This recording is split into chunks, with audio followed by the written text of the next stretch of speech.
My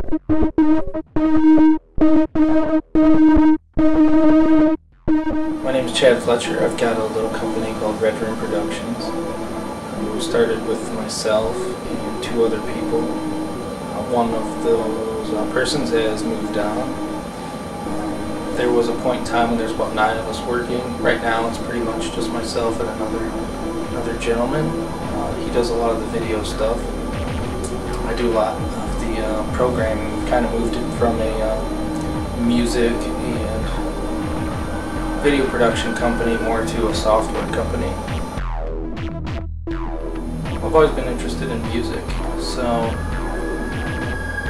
when I was maybe 16, 17, 18, to go and pay hundreds of dollars at a studio got old pretty quick, so we just decided to build a studio for ourselves. At the time, there wasn't a lot of digital audio recording out there, just pretty much Pro Tools and Vision, so we didn't have the money for Pro Tools, so we picked up Vision in 1995, and have been doing digital audio ever since. What I've always been interested in is adding depth to real musicians.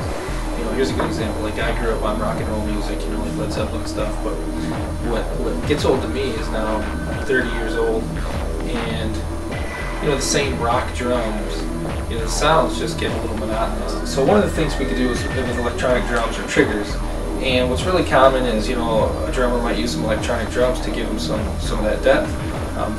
The problem with that is it's always going to be that same recording. It's going to be like the do over and over. So here it is. Basically, you hit that drum once and it cycles to another sound. And so what the benefit is that every time I hit the drum, it's going to change to another recording of the same drum. And so obviously a regular drummer playing like a rock and roll kid isn't going to be able to stop playing the drums and take both hands and go play a tabla. But what they can do is they can record a tabla, maybe 50 hits, and apply all 50 to one drum, and so that way they can just cycle through those 50 sounds on that one drum. Currently, we do mostly post-production, so what I'll do is a band may come to me, or someone that needs a commercial done, or needs some type of video work done, they'll come to me and we'll go, and I'll do one of two things. I'll take a band into a studio and we'll record the band there, and then I'll take the data back here, and then I can do all the post-production and surround sound. The other instance would be video work, where I've got a couple different people that'll film for us. We've got a lot nicer cameras than I do, the HD stuff. So pretty much, if we do work musically or video wise, it's more post-production. Everything else, we kind of have people out there to do it for us.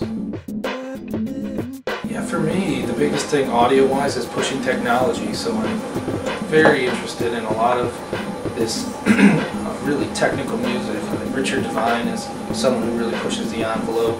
A lot of these people write their own software, and so their music technically is beyond what anyone else is doing.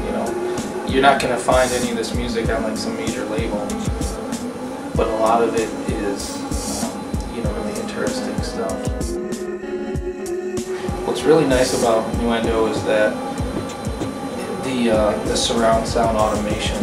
A lot of the stuff I like to do is in surround sound, so we can do it all real time and hear what it's going to sound like before we bounce it down.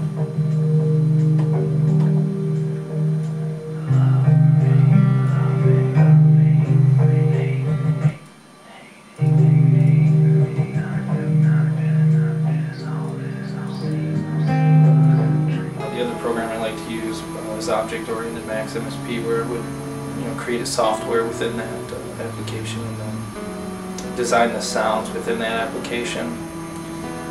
Design a lot of you can create your own virtual software instruments or effects. We work with a lot of musicians. A lot of the video stuff we do ends up being, a music video for somebody or a commercial promoting their CD or their album. So we get into a lot of the stuff we do is for musicians. We do live shows. What we'll do is we'll take a couple cameras, we'll set them up, so we get one camera, like a good center shot on the band, and then we'll take another guy or two and have them float around. So while the cameras are shooting, what we'll have is I'll take, you know, either a laptop or a mini disc recorder and run right out of the mixing board of the live show right into that. So we'll have a good clean audio track. There's been two like national type projects. One was a DVD for Mushroom Head as a band out of Cleveland. That's how we got the gig, is because we know the people in Cleveland and this area. But they went on tour with the Ozfest, and so we filmed them for quite a few months. This guy from Sony Records, he's a producer. He produces a lot of people like Eminem and Santana, 50 Cent. He does a lot of remixes for these people and produces music for Sony and Sony musicians. Sony also gave him his own record deal, so basically they had done some work for him as far as music production. They came to us and they said, all right, this is kind of the way we're going. We're going to bill him as like a Mexican Eminem type of a guy. So what we did is we took the vocal tracks, everything, bounced it all down, removed all the music, and I set tempo the same that they had recorded at. One of the things that's going on right now with pop music is like the loudness wars. You want to get your music as hot as possible. So what I could do, and it's taken a while to kind of tweak it out to get it sound just right, but through use of limiting and compression, you can make something a lot louder than it normally would be.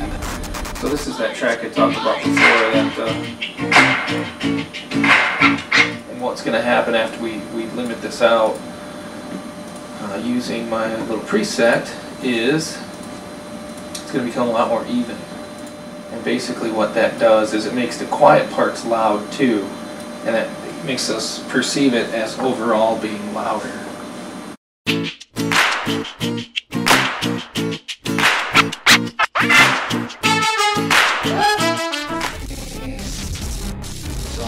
Kind of what I'm working on now